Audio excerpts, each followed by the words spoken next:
Hey everybody, good evening. Welcome to another edition of Rob's Little Blue Book.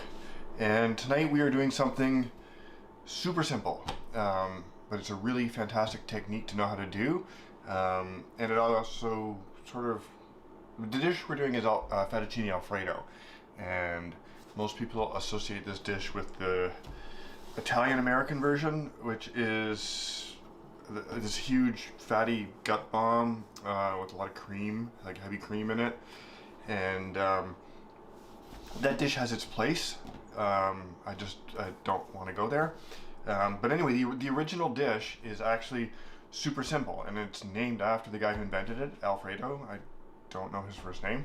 It was invented in early part of the 19th century, I guess, and it is really simple. It is, we'll talk about the ingredients after the cocktail. Trust me, it's simple. And when I say he invented it, I mean the dish is basically pasta, cheese, and butter, so obviously he didn't invent that. But he did sort of come up with the proportions and the pairings and made the dish popular. So, and it's a really fantastic technique to know how to do, because it applies, like this basic core technique for what we're going to do tonight applies to plates are in the oven. Applies to so many of the Italian pasta dishes. So, but first, let's do a cocktail. I think we've done this one before. I'm gonna do a whiskey sour. We haven't done it in a long time. And I really like them. And you serve it in a coupe glass, and I just got my coupe glasses, so I wanna do that tonight as well. So let's do that real quick, because I'm kind of craving one. Whiskey sour is really straightforward. You can use, I'm gonna switch to the cooking cam. You can use bourbon, or you can use rye. Either one is fine. I'm gonna do bourbon tonight because I like a bourbon sour a little better. But if bourbon's not to your taste, there's nothing wrong with using rye. So in this particular case, it is going to be 2 ounces of bourbon.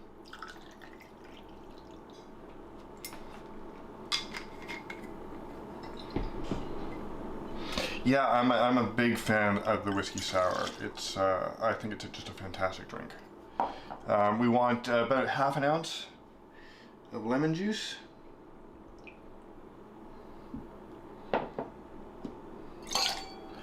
We want like just a tiniest pinch of salt, maybe more of a pinch than that.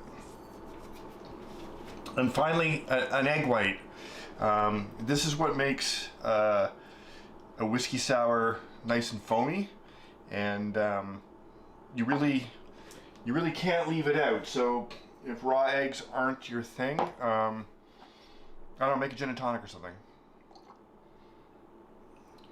But and this is the kind of the technique with drinks that are have egg whites in them, is they get a dry shake first to like foam the drink, and then they get shaken with ice to cool it after. So let's just give this a quick. This kind of gives it that nice foam look. I'm wearing this. Come on. So the interesting thing about shaking, I got a pretty good seal here, but one of the things that gives you a really tight seal on your shaker is the fact that you normally have ice in it, which cools the interior, which kind of creates a vacuum. And since I don't have ice in it yet, you got to make sure you have a pretty good seal, or you end up wearing a lot of the egg white. Okay, that's probably enough. Crack that. We're gonna add the ice now, and now we're just shaking it to cool it. You really hit. Try this out. Let me go back to this. Okay. You really.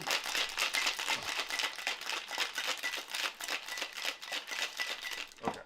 What I was gonna say, or was trying to say over the drink, is you really hit the maximum cooling you're gonna get from your shaker after about 8 to 10 seconds. It's not going to get any colder after that.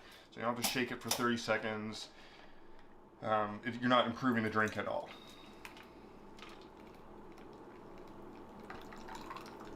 And there you go. I haven't had one of these in a long time. So a super simple drink, really fun in the winter. Egg white gives it a nice touch, a little bit of foam. I think it's a good looking drink. Oh, and it tastes great. Love it. Okay. Yeah, actually, that's really good. One more.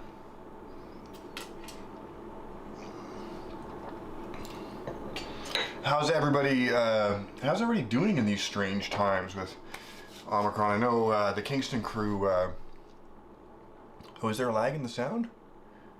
Somebody else shout out if there's a lag in the sound. Anyway, strange times. I know the Kingston crew all had Omicron and are doing much better, but it's odd times for sure. Okay, let's talk about the ingredients. As I said, this is pretty simple. This is actually going to go pretty quick tonight. But the original Fettuccine Alfredo does not have cream in it. It is just cheese. Go to the cheese cam, butter, and fettuccine. Now, you would normally use fresh pasta, and I was going to make fresh pasta today. I just ran out of time. If you're going to use, there is lag in the sound. Somebody described lag to me. Is it like just out of sync?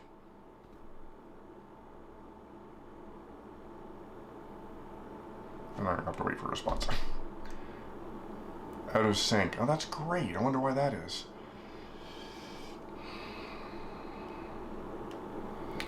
Oh, that's really annoying. Okay, guys, give me 1 quick second. I'm gonna try something and see if we can fix this problem. I don't all of a sudden know why we're getting a lag here. There's a couple things we can do here. Okay, so first of all, I'm gonna shut off the main camera for just a sec and just turn it back on and see if that fixes it.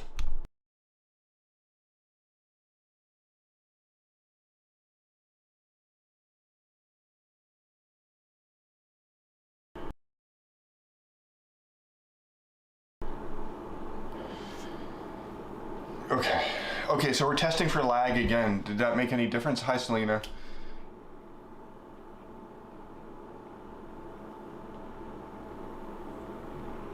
How are we feeling about the lag? Still there? I can like do a little clap.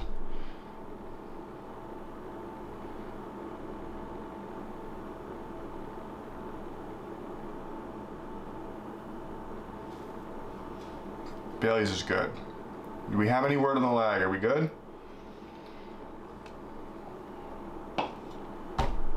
Worse. Okay, give me 1 sec, guys. I'll be right back.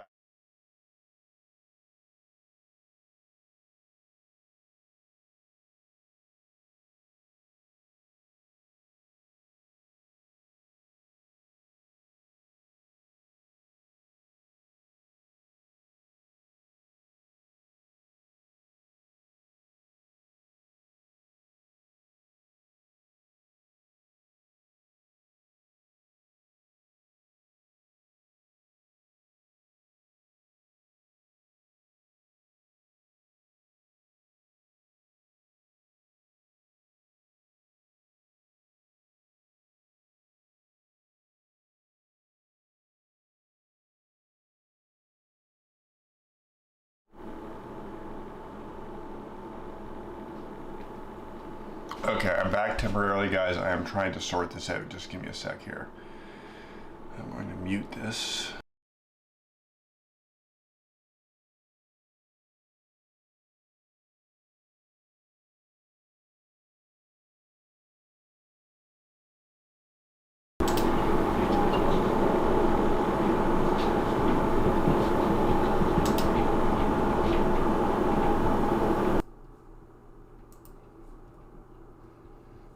Okay, that's one. Okay, guys.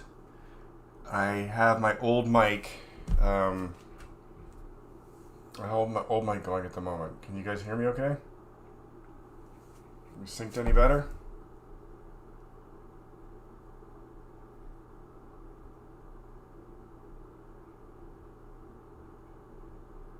A little clap for the test. That's better?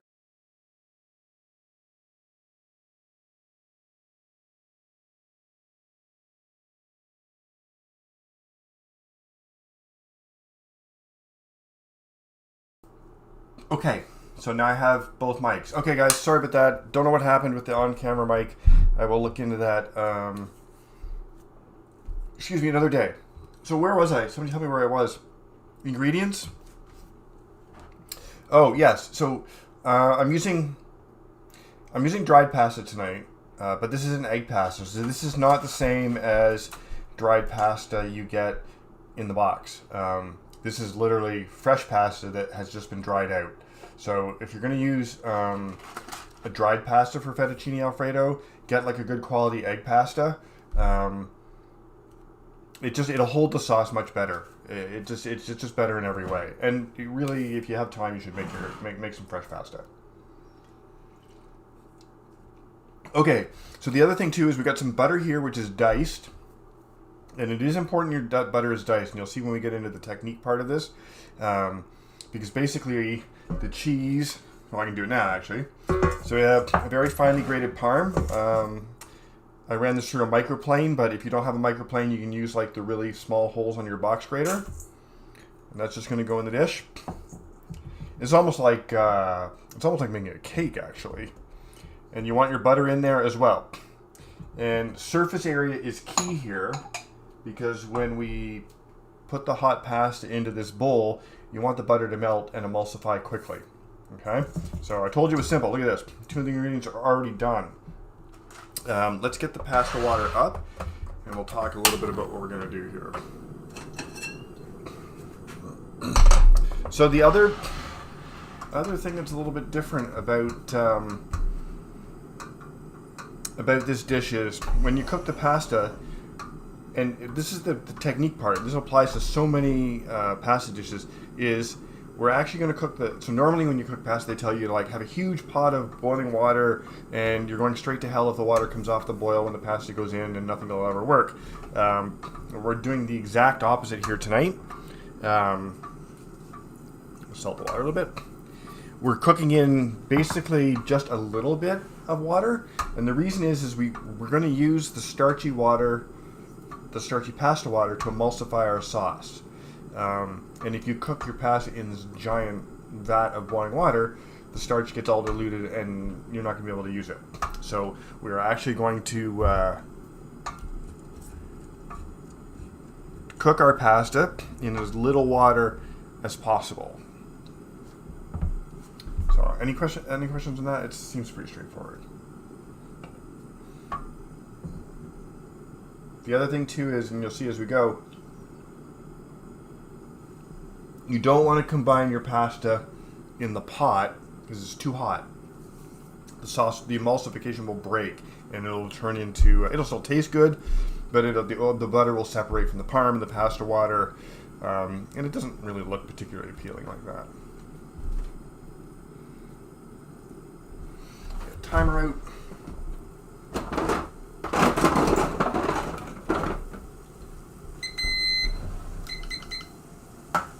So this is this particular pasta is 3 minutes.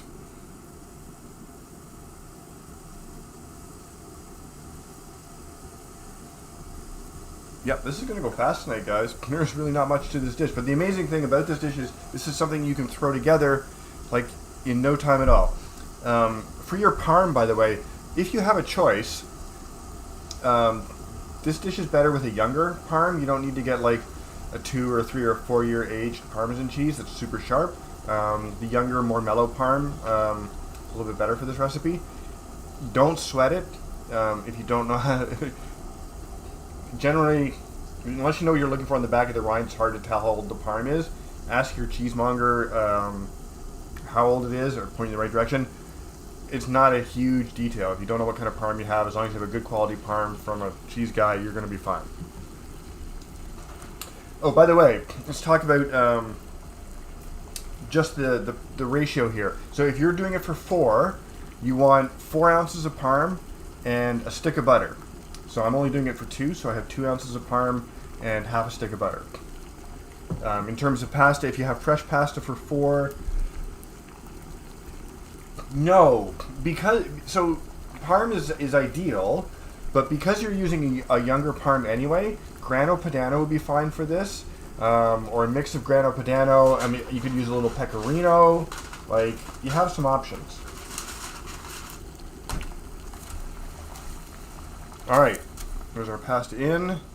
Start the timer.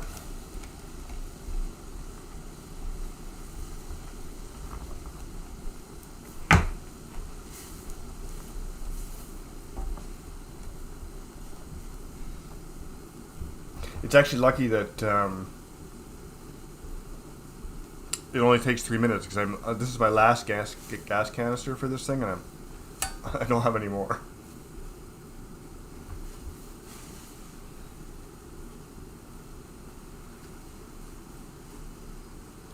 Ratios, yeah. So just as I say, if you're making it for 4, if you're using fresh pasta, you want about 1 pound, and if you're using dried pasta, maybe about 300 grams, so a little more than half a pound. You can kind of eyeball it. The original Alfredo recipe, as recorded by the guy who invented it, uses even more butter and parm. But quite frankly, this version, when they have a stick of butter and 2 ounces of parm, is pretty indulgent for 2. So I really don't think you need to go to that full extent. You can experiment with your amounts, but it's already pretty rich dish.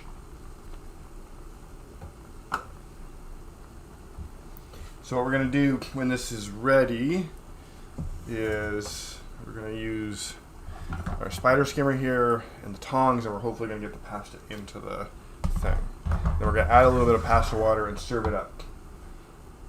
You'll see when we do it, it'll start out a little bit thin, and you'll think, oh my god, it's too runny, I made it too watery.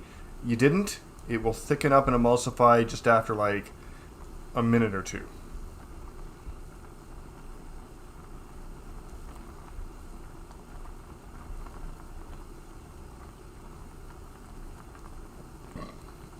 Excuse me.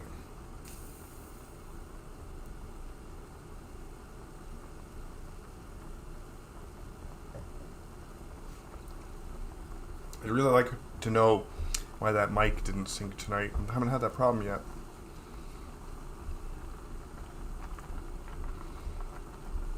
You can see here, well, you guys can see, but you'll see when we take the pasta out, this water's gonna be nice, hopefully nice and cloudy, full of like amazing starches that we're gonna use to like bind the sauce.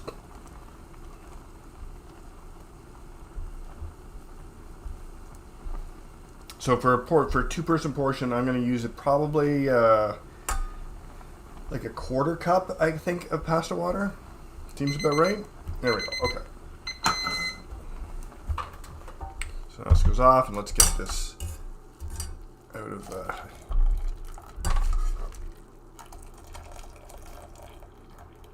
Let it drain a bit.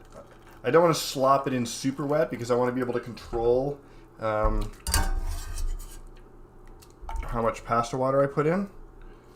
Okay, so that's done, and you do have to move like a little bit quickly here. So we're gonna get this stir, start the melting process.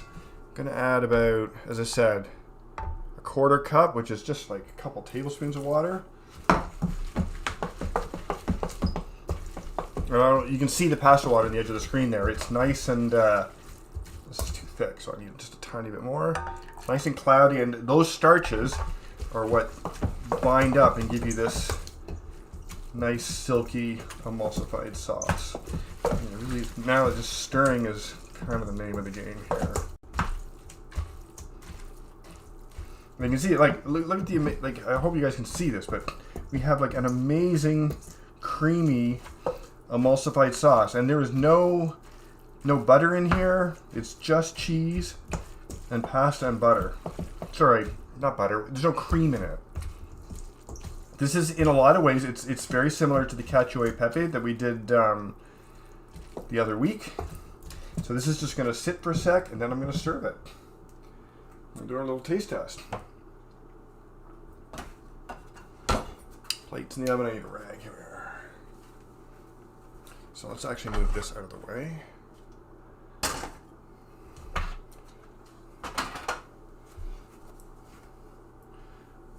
Yes, there's no cream. In the original Alfredo, there is no cream. The cream was an American edition, an Italian-American edition. Quite frankly, I'm surprised they didn't put half a cup of sugar in it. But yeah, this is no cream. So we're gonna like serve this up Get to use the fork. Fancy serving technique, and just like pile it in there. There you go. That's one. Ooh, that's hot. A little bit of pepper in there, which you don't want. So again, no pepper in this dish, guys.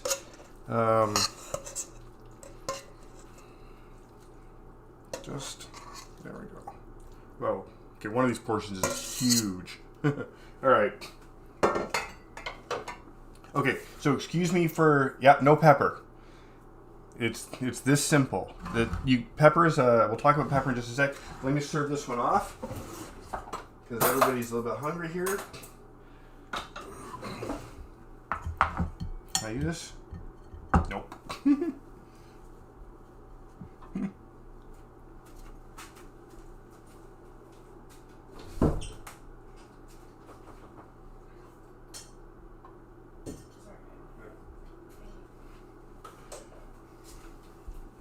Okay, back to the food cam. Yeah, so it will, if honestly in this dish, if you added pepper, it would be cacio e pepe, right? Like this is the original dish. The other reason there's no pepper in, pepper is more of a modern ingredient when it comes to Roman cooking, because pepper at the time was very, very expensive, so it isn't in a lot of these dishes. But I'm gonna give this a taste and let's see where we're at. Again, not a complicated dish.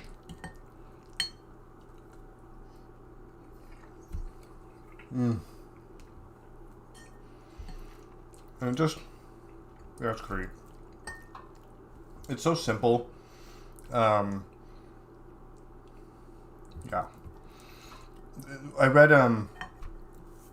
apparently the inventor of the dish was, his son also makes the dish. And there's wow, that's good. There's a little Italian pasta. I don't remember what it's called. Lose my focus too. I had a tough night here, guys.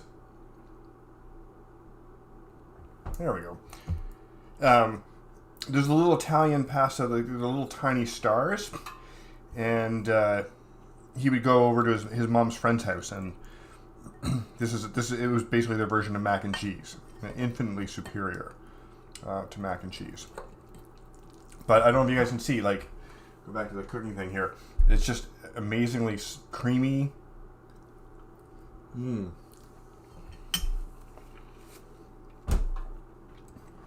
Yeah, I don't tell you. It's and the other thing too is, like, I used to make the version with cream all the time, and in fact the cream version is in the little blue book, because it was one of our go-to recipes for pastas for a long time. And I actually kind of had gotten out of the habit of making it because it's just like, it's so unbelievably rich with the cream. Like we started serving it in, I don't have them here, but we just started serving it in ramekins, like the largest ramekins, because it was so unbelievably rich. And this is, like, let's face it, this still isn't exactly, it's not a lean cuisine dish.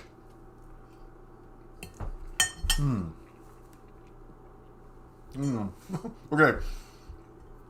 This is really good. Yeah, it's still not lean by any means, but this is a lot easier to take. Now, an interesting extension of this dish, which is really great in the winter, is a pasta alla limone with lemon. You take this version. It's basically Alfredo with some lemon zest and lemon juice. That version, you can put some pepper in. It's a little, you can experiment with a little bit more. And it is also a fantastic dish in the winter. And the idea of adding like a fruit juice to a pasta seems a little odd. But the lemon juice, it brightens the dish up. It cuts through the fat and makes it quite nice. That's the dish I would use pepper in. There's an infinite number of variations that all use this technique of cooking like in a little bit of pasta, like cooking the pasta in a little bit of water, using the starch to make a sauce. Cacio e pepe is like that. Alla gricia is like that. What else is there? well, okay, there's a lot. I don't know them all off the top of my head.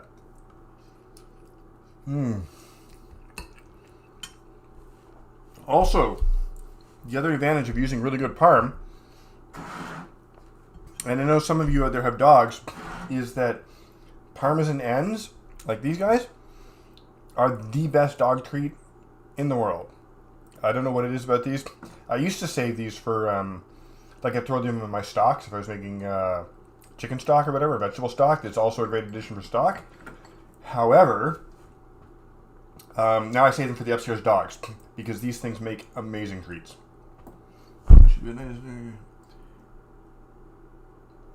Yes, you know who used to do that was it wasn't even the 90s. Mario Batali used to do that. Remember his show? He cooked behind a counter and had people. Maybe I'll do that one night. Let's just have like have some people, because we had the counter, we've got everything.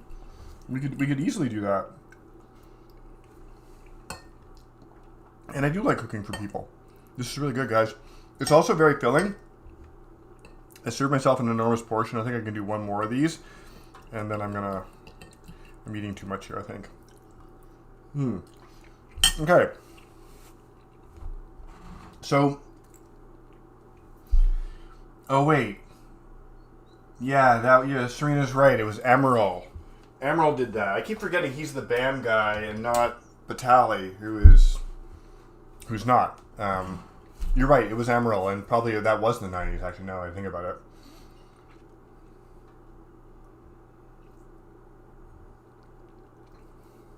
Whiskey sour is good. So yeah, guys, not a super long process tonight. And I already have next week kind of picked out. Oh, you like that? Yeah. We do stockings for Christmas. And one of the things that Serena wanted was a whole bunch of scrunchies. So we got, I don't know, 50 or 60 of them from Amazon. And I actually quite like them. I know it's silly, but they don't pull in your hair the same way. And since I seem to be committed to having long hair for a bit, it suits. So, anyway, that's a whole other thing. So next week, guys, I want to do a ricotta gnocchi, which I'm actually going to put into the Little Boo book. It's not in yet, but I've made it a couple of times now. It's another fantastic dish for the winter.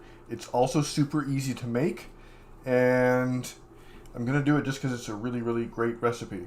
But we can talk about things you guys want to see down the road, because I'm getting a little closer to the end of my list of things that I want to do for you guys. So if you have suggestions, now would be a really good time to tell me.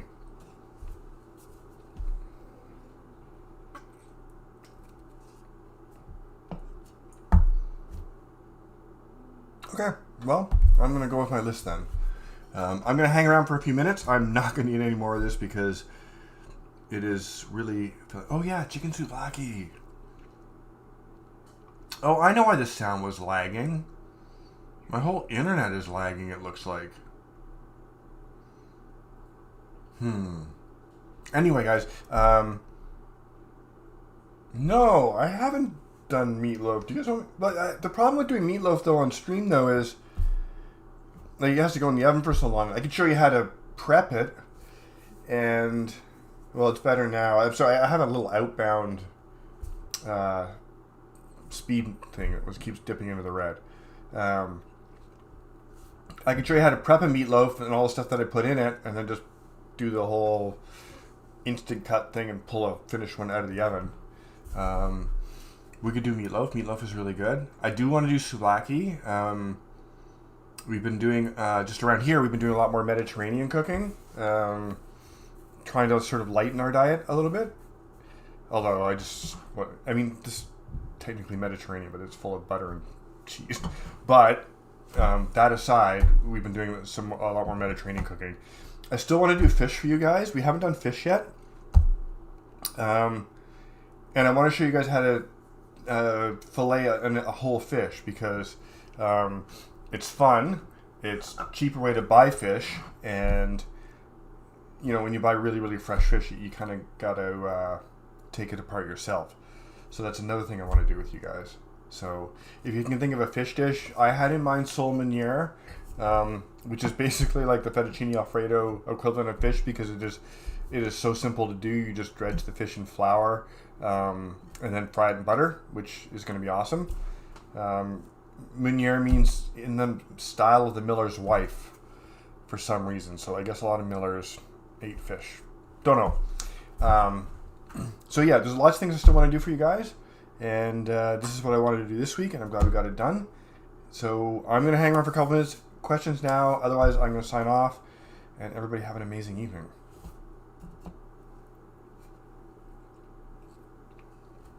Look at that. We are only like 7:30. This is going to be the shortest stream we have ever done. If I can get an opinion from a couple of people, I'm using a new lens this week for the main face cam, the one that's on the main screen right now. So I'm kind of a camera geek, and the one thing about this lens is you'll notice that the like I'm in focus, but you get like a little bit of blur in the background. That's a depth of field thing. I find this lens, it's way sharper, and it also lets in so much more light. So it's so much more easier for me to light the kitchen and work with it. So I'm actually not, I can see, of course I can see it on my screen too. I'm really happy with the way it's turned out, but it's hard for me to know how it looks. Oh yeah? Just because the background's blurred out, I can see, like I can actually see the edge on my screen, like the chop in the focus, because I'm in focus and nothing else is behind me. I can change that. I could change the aperture and bring everything into focus, but I'm kind of digging the look, so I'm going to stick with that. I do have to sort out the mic thing. It's always a challenge, right? It's always learning a little bit about everything. So, but I mean, for me, I love the cooking part of it, but I got to tell you, I also kind of like the geeky camera gear, sound gear part of it as well. So I do want to figure out why that mic isn't working though. Just out of curiosity, too, because I switched mics halfway through. Is there a sound difference? Yeah, it does look a little more, I guess, studio produced, if you want to call it that. I'll have to see if I can fix the aperture rating when I'm doing video. Anyway, another thing.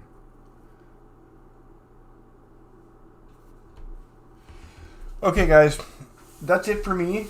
It's the holidays, so I'm not unhappy that it was a little bit short.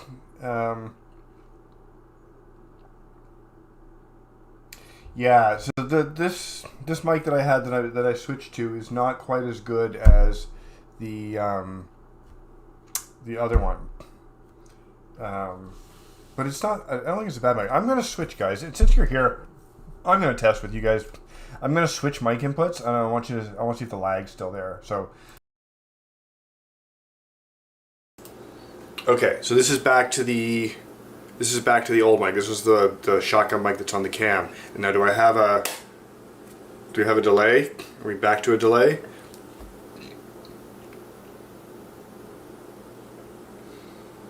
And I have my chat on a delay, so I have to wait for a response. Somebody speak up. What do we got? We got a delay? Oh, it's still good? So I think maybe that the sound lag was an internet thing, not an actual camera on the mic, or a mic on the camera thing. Which would have been disappointing because, well, it was expensive. And it, also, you guys can't see it, but it looks really cool. So, anyway, thank you for letting me test with you guys. Thanks for letting me show you how to make fettuccine Alfredo. This is one of my favorites, and like, make this your own. Find your own. You can put more parm in this. You can put more or less butter. You know, stick within relatively like the ratios that we talked about tonight. But definitely make this your own. You can make it with. I really like it with fettuccine, but if you have, this would also be good with like a penne would be fine. If you got like penne kicking around in a box, do your thing. Let me know how it goes. And yeah, I guess we'll see you guys next year because. This is the last stream of this year, and you know what? I think I have been doing this. Well, no, because I don't remember doing this last year in the holidays. But we're coming up to I don't know when the first stream was, but I have a feeling we're coming up like on 1 year streams. So I think that's kind of cool. So, all right, I'm gonna go finish my whiskey sour and my beer, and I'm not gonna finish my dinner. And I'll see you guys all next week.